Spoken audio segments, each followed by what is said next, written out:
Худалдаа авах ажиллагаа буюу тендер шалгаруулалт нь хээл хахуул, авилга, хууль бус шалгаруулах, ашиг сонирхлын зөрчлийн маргааныг араасаа байнга дагуулдаг. Тэгвэл тендер сонгон шалгаруулалтын мэдээллийг нийтэд ил тод болгосон байна. Авилгатай тэмцэх газар нийслэлийн худалдаа авах ажиллагааны газрын ил тод нээлттэй байдлыг хангуулах чиглэлээр 7 сарын 15-наас эхэлж ажилласан байгаа. Энэ оны 7 сарын 15-наас тэгээд яг худалдаа авах ажиллагааны хууль мэдээллийн ил тод байдлаа мэдээлэл авах эрхийн тухай хууль, дээрээс нь манай авилгын эсрэг хуулиар бол ил тод нээлттэй байх ёстой мэдээллүүд нь хангалтгүй байгаагүй. Тэгээд 7 сарын 15-наас хойш гэхэд одоогийн байдлаар нийт 260 орчим тендер ил тод болчихсон байна л да.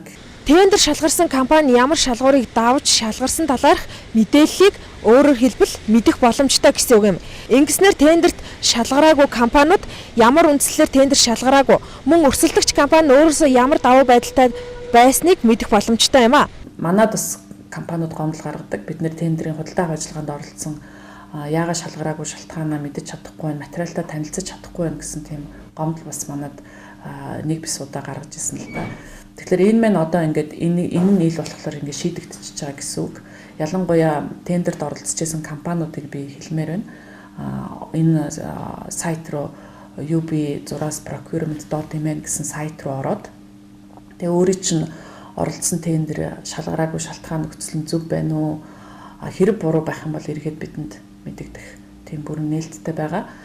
Худалдаа авах ажиллагааны мэдээллийг ийхүү ил тод болгосноор тендертэй холбоотой авилгын эргийг илрүүлэхэд нэг шат ахина гэж албаныхаа үзэж байгаа юм. Тэгээ ингээд бид нэр ил болгуулчихлаар хамгийн гол хин хяналт тавьдаг вэ гэхэлэр биднээс илүү нөгөө хамтарч энэ тендерт худалдаа авах ажиллагаанд оролцдог компаниуд маань л хяналт тавьдаг байхгүй юу?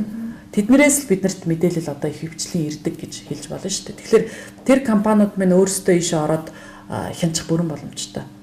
Тэгэхээр энэ маань яг нөгөө гэмт хэрэг үүсгэхээс урьдчилан сэргийлж ийн л гэсэн үг болно. Ингээд энэ тогтолцоо маань бүр ингээд тогтоод явчихлаар ядчил нөгөө худалдаа авах ажиллагаа явуулж байгаа улсууд маань бас худалдаа авах ажиллагаанд хууль босоор оролцох гээд байгаа компаниуд маань өөрсдөө бас имэн шүү дээ. Энэ ч одоо ингээд нуух одоо аргагүй болсон. Одоо энэ бүх юм чи ил болцсон юм чинь би одоо ингүүл одоо баригдаал тэгэл нөгөө гэмт хэрэгтэн болно гэдгээс л ядаж имиж эхлэв шүү дээ. Авилгатай тэмцэх газраас энэ ондоо багтаагаад барилга хот байгуулалтын яам болон зам тээврийн яамны худалдаа авах ажиллагаатай холбоотой бүхэл мэдээллийг ил тод болохоор ажиллаж байгааг гэлээ. Тэгэхээр бас бусад төрлийн байгууллагуудад бид нэр авилгатай тэмцэх газар ингээд шатараатай ингээд ялангуяа том багцтай худалдаа авах ажиллагаа явуулдаг байгууллагууд руу бол ингээд төлөвлөгөөтэйгээр орно. Дараа нь бид нэр барилга хот байгуулалтын яам болон зам тээврийн яам руу орох гээд төлөвлөжчихсэн байгаа энэ ондоо багтаад тэгээд дараа нь эрүүл мэнд боловсрал гээд тэгээд үүнтэй бас уялдуулаад хэлэхэд нийслэл гээд уялдуулаад хэлэхэд манай хамгийн их бас хэл ам ихтэй байдаг гэж хэлж болохоор нийслэлийн эрүүл мэндийн газар, боловсролын газар, тэгээд дээрэс нь газрын алба, тэгээд төлөвлөлтийн газар гэсэн энэ дөрвөн том агентлагийн авилгын эсрэг үйл ажиллагааны төлөвлөгөөг нь хэрэгжүүлэхэд нь дэмжлэг үзүүлэхээр бүр тийм санамж бичиг байгуулад ажиллаж байгаа.